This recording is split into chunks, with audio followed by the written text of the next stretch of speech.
हरे कृष्ण दोस्तों, यहाँ पे मैं जो भी बोलता हूँ वो सब मेरे गुरु श्री हरि भाई कोठारी का है और वही मैं आपके सामने रखता हूँ। आज का शेयरिंग सेशन है 1238 और आज का टॉपिक है गीता अध्याय 18 श्लोक 18। ज्ञाता, ज्ञान और ज्ञेय ये तीनों प्रकार के कर्म के प्रेरक है और कर्ता, करण तथा क्रिया ये तीन प्रकार के कर्म संग्रह मतलब कि कर्म के साधन है। ज्ञानम ज्ञेयम परिज्ञाता त्रिविधा कर्म चोदना करणम कर्म करतेति त्रिविध कर्म संग्रह। आगे के श्लोक में वर्णन किए हुए विलोभनीय जीवन प्राप्त करने की सबको इच्छा होती है। गीताकार इसके लिए साधन भी यहाँ पे समझाते हैं। उसकी भूमिका माँ की है। कर्म प्रवर्तक ज्ञान, ज्ञेय और परिज्ञाता को समझ लेना चाहिए। पेट भरने के लिए ज्ञान पाने वाले भौतिकवादी है। बाह्य सृष्टि के रहस्यों को ढूंढने का प्रयत्न करने वाले विज्ञानी है, जबकि आंतर सृष्टि के रहस्यों को पाने वाले तत्वज्ञानी है। गीताकार की दृष्टि से आध्यात्मिक ज्ञान के अलावा दूसरा ज्ञान अज्ञान है। अध्यात्म ज्ञान में पहला शुभेच्छाख्या, दूसरा विचारणा, तीसरा तनुमानसा, चौथा सत्वापत्ति, पांचवा असंशक्ति, छठा पदार्थाभाविनी और सातवां तुर्यगा। ये 7 पायदान है। भगवान को जानने की इच्छा से लेके उनकी अनुभूति तक की सभी बातें इसमें आ जाती हैं। भगवदाश्रय ये इस ज्ञान प्राप्त करने की एकमेव युक्ति है। ये मतलब जगत में जो जानने जैसा है वो मैं कौन और ईश्वर कौन, ये बात जानने जैसी है। मैं मतलब जड़ और चेतन के आश्रय से निर्माण हुई वासना। इसके लिए जैसी मेरी वासना वैसा मैं, और जो मैं निर्वासन बनूं तो मैं ही भगवान। दूसरा ज्ञेय भगवान, उसको जानने के बाद जगत में कुछ भी जानना बाकी नहीं रहता है। मैं कौन, ये जानते वक्त मैं किसका और मेरा कौन, ये भी जान लेना चाहिए। जीव और ईश्वर के बीच का संबंध समझाए वो ज्ञान। प्रभु की शक्ति से ही कर्म होते हैं, ये समझ लेने जैसा है और अर्थात ज्ञेय है।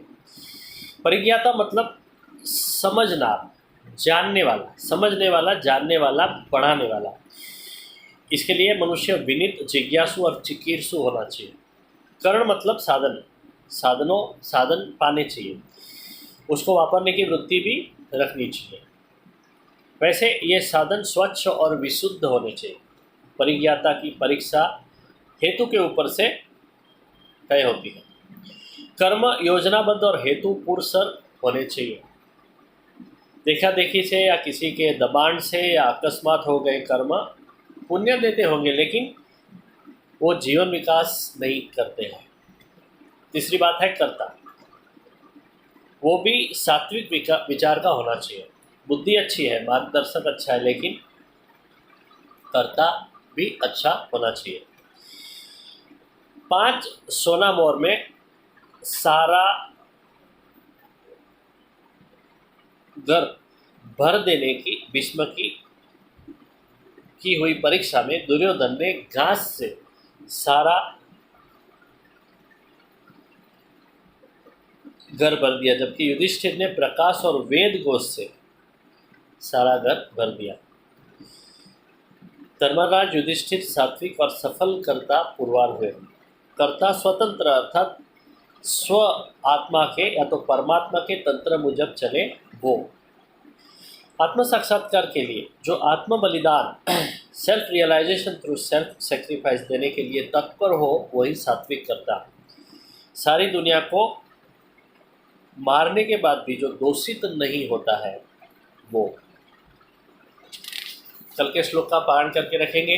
ज्ञानम कर्म च कर्ता च हृदयैव गुणभेदतः प्रोच्यते गुणसंख्याने यथावत् शृणुतान्यपि सर्वभूतेषु येनैकं भावमव्ययमीक्षते अविभक्तं विभक्तेषु तज्ज्ञानं विद्धि सात्विकम्।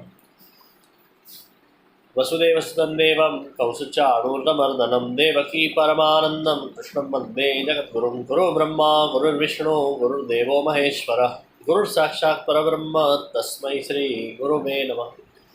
ये वीडियो आपको अच्छा लगा तो ज़रूर उसे लाइक, कमेंट एंड शेयर करें और मेरे YouTube channel Deependra Girawani life time daily sharing and songs को सब्सक्राइब करें।